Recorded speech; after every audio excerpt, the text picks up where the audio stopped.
Okay, quick video lang tayo far na non-current asset held for sale. So usual problem na lumalabas dito would be um, yung ganito na meron kang PPE and then i-reclassify mo siya sa non-current asset held for sale. Now what's being tested is how you treat your impairment loss, how would you solve for gains and losses kung i-reclassify back mo siya to PPE. So, ganun yung mga instances. And let's hope na close to this kind of problem ang ilalabas nila sa board exam. So, let's solve this.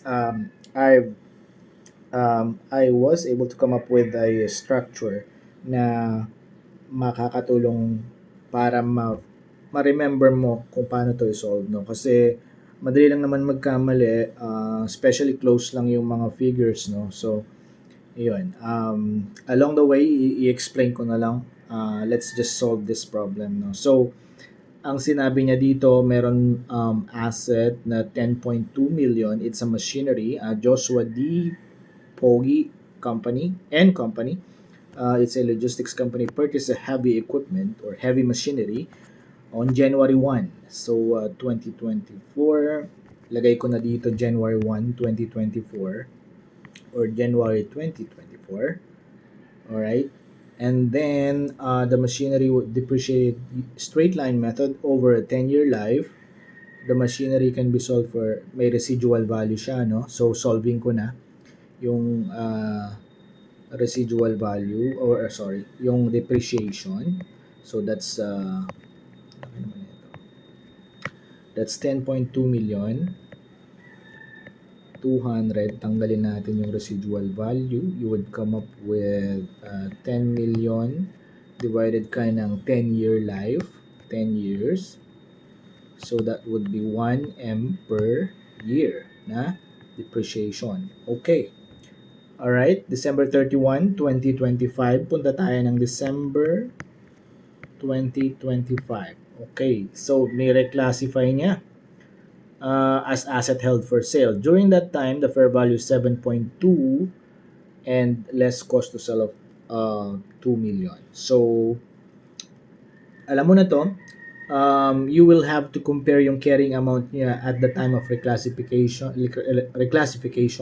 and the recoverable amount. Okay? So, your recoverable amount would be, in this case, the fair value less cost to sell. So 7.2 minus 200,000, that would be 7 million. Now, huwag ka lang malilito kasi kung yung problem would give you a value in use, okay, your recoverable amount would be the higher of your value in use or yung fair value less cost to sell. Okay? So, don't forget that. Ulitin ko. Yung recoverable amount mo would be the higher of your value in use or fair value less cost to sell. So, kung wag kang magulat, kung yung problem, binigyan ka ng value in use, well, in most cases, it's just value lang. It's just being, or the problem will just test you kung alin ang pipiliin mo sa kanila as your recoverable amount. So, yeah, it would be the higher of the two. In this case, wala tayong value in use, so we just use the fair value less cost to sell as our recoverable amount. So, yun, 7 million. So, format ko lang, tuloy ko lang yung 3-column na structure ko ng pagsusolve ng ganito. No? So, you will have your PPE here, you will have your recoverable amount here. Ilagay ko na lang recov. And then you will have your non-current asset held for sale. Alright? So there. Pangit, no? And cuffs. There. Alright, so PPE natin at the start of the, or start point natin would be your 10.2. So meron kang 10, 2, Tapos, bawas tayo ng depreciation para pumunta tayo sa December 2025, no?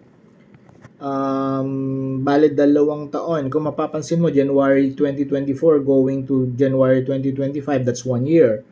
December 2025 niya ni-reclassify. Okay? So, that's 2 years. That's 2 million. So, 1 million per year, nakikita mo rito? 1 million per year. So, 2 million, meron tayong 8.2 million. Okay? Versus, nabanggit ko na kanina, bago mo ipunta sa NCAFs, you would have to choose the lower naman this time. Okay? Huwag ka malilito doon. Pag recoverable amount, you're looking for the higher amount between the fair value, less cost to sell, and the value in use. Now, when you're looking or computing for a possible impairment, what will you compare? Ko-compare mo yung carrying amount and yung recoverable amount. Carrying amount versus recoverable amount, that would possibly result to impairment. Okay? Depende. Kung mataas yung recoverable amount mo kaysa yung carrying amount mo, no problem. Okay? So, you just keep the value of your PPE. Okay? Or your non-current asset held for sale in this case. But, the reason is, kung ang recoverable, why it's called recoverable amount, yan na lang yung pwede mong ma-recover if, for example, dispose mo siya. Okay? So, it's only logical na ang i-keep mo sa books mo would be the amount recoverable. Okay? Well, not in the case of if it's higher because you're measuring it at cost as a PPE, no? So, there. Kung for example, in this case, no, ang recoverable amount natin would be what?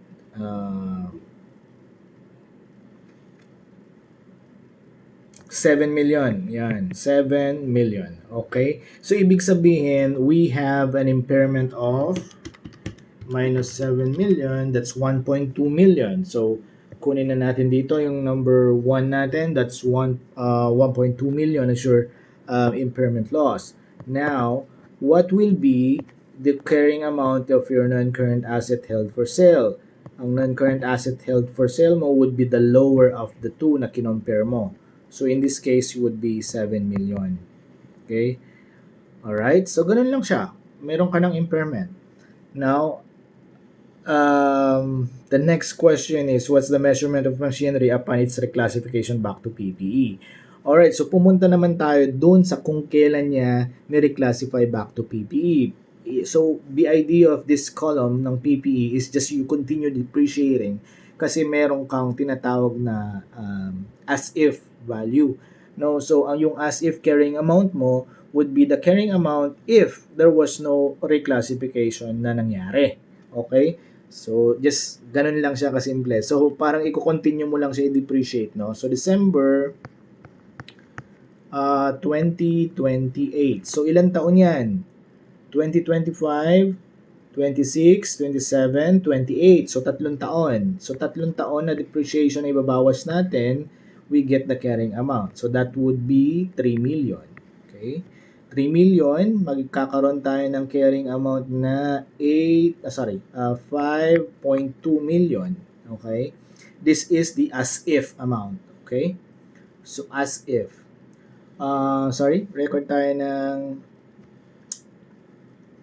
impairment, no? Impairment in 2025 is 1.2 million. So, ganun lang. Same ulit. I-compare mo siya sa recoverable amount. What is your recoverable amount? Wala namang binigay na value in use. So, simply, 4.8 minus 300,000, that would give us 4.5 million. So, 4.5 million ang i-compare mo dito. Again, the lower amount would be the new carrying amount of your whatever it is, di ba? Now, in this case, PPE na siya. So, 4.5 million will be the carrying amount ng asset, which is now a PPE, in December 2028. If you would notice, hindi na ito yung carrying amount. Is as if nag-impair ka pa rin. But then again, etong amount na ito, 4.5 million, will be compared to your non-current asset held for sale. So, parang ima-minus mo lang siya. Tapos, 7 million minus 4.5, you have a 2.5 million na, what is this? This was recorded as non-current asset held for sale. Masyado siyang mataas. 4.5 million is now the carrying amount as a PPE. So, there is a loss on reclassification na 2.5 million. Okay? If you would notice, parang kasi pag non-current asset held for sale siya, it will stop to be depreciated. So, ang laki ng loss, no? Ang laki ng loss, 2.5. Well, you could imagine na yan yung amount na, well, some of it would be the amount of depreciation during those times na hindi siya dinidepreciate. So, parang gano'n. That's why, it's a big impact on the statement of profit and loss during that year kasi hindi ka naman nag-recognize ng depreciation mo during 2026 and 2027.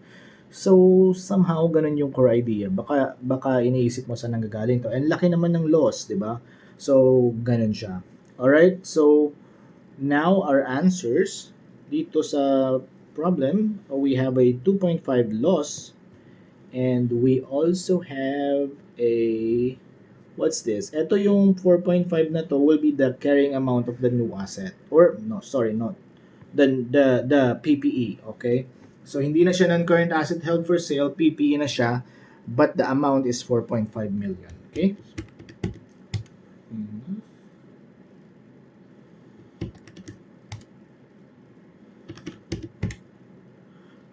Another thing is, you would also notice that yung 8.2, okay, yung nung nag-reclassify ka to NCAPS, no, 8.2, no, you would also notice na ang carrying amount niya at the end, pwede mo rin tong gawing shortcut, would be 8.2 less yung impairment and then less yung nakita mo na loss. Diba? So, 2, 5. 4.5 din yan.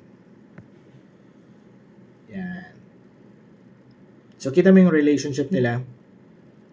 The difference is arising from the impairment and yung loss. Again, yung loss would somehow represent depreciation. Not exactly the amount. I cannot figure that out right now. But, yeah, yun yung possible na cost niyan eh, yung loss na yan. It's because of hindi naman nag-recognize ng depreciation during those time. And of course, yung may kinalaman din yung recoverable because how much is the amount we recover. I think if you think about it, no, haba lang yung video natin. I'll figure that out and I'll post it in another video. Somehow, nasagot naman natin yung mga tanong. That's B, C, B for that. And may isa pa tayong question dito. Ito, simple lang to. One paragraph, one-liner nga lang eh. Pero pag hindi mo alam, di sayang naman yung 1 point, diba? So, on December 31 daw, 2028, after 3 years of being held for sale, the asset's fair value is 6 million. If the asset had stayed in PPE, its carrying amount would be 5 million. The asset is currently on the books at 7 million. What is the gain or loss on reclassification? Now, if you know the structure, yung ginawa natin kanina, you have a PPE here. You have a, kahit hindi na natin kailangan, but, you know, just so you can be reminded of how to solve it. You wanna write it down? Or, again, kung na-expose ka na masyado dito sa structure ng solution natin na ito, mabilis mo na ito masasolve. You have your N, cups. Alright? So, ano sabi niya? 5 million daw kapag PPE siya. 5 million. 5 million. Ngayon, if the asset stayed 5 million daw, di ba? The asset's fair value is, so meron tayong recoverable dito. So, 5, 6, sorry, 5, 6, 6 million. The assets held, hindi pa tayo binigyan ng cost to sell, no? The asset is currently on the books of 7 million. So, currently on the books, di ba? So, ibig sabihin, at this point, naka-NCAPS pa siya. Di ba? So, ganyan siya. Now, di ba ang rule natin is you compare yung current amount as if. This is your amount as if, di ba? As if yan. Kasi sabi niya dito, kung hindi daw yan, PPE, its carrying amount would be 5 kung hindi siya na-reclassify. So, ilayo ko lang to ng konti para makita mo versus 6 million. So, kino-compare natin yan, di ba? Paano natin kino-compare? Alin ang ilalagay natin dito para i-compare dito? Di ba yung lower? Okay. So, yung lower of the two, lower of PPE versus recoverable amount. Okay? So, 5 million ang ilalagay mo dyan. You compare, you have a 2 million na loss. Why loss? Kasi from 7 million, naging 5 million siya, bumaba siya. You're gonna recognize a 2 million loss in your books. Okay? So, baka magkamali ka, 7 million mo versus 1 million versus 6 million, di 1 million lang na-recognize mo, di ba? If you did not know, di ba? So simply, ang kailangan mo lang naman malaman, you will have to compare first yung PPE versus recoverable. Now, kung tinatanong ka, ano na magiging carrying amount ng PPE mo, it will be 5 million. Why? It's the lower of the PPE versus recoverable eh. Di ba? Yan ang magiging carrying amount ng PPE mo. It cannot be 7,000, 7 million. Masyado namang mataas. Magre-recognize ka nga ng 2 million na loss, tapos i-record mo siya at 7 million. No. It will be lower of your carrying amount as if and your recoverable amount. Okay? So, ganun lang. Hindi ko na isa-summary para hindi masyadong mahaba yung video. Balikan mo na lang. Alright? So, good luck. BA CPA. Alright? Heart, heart.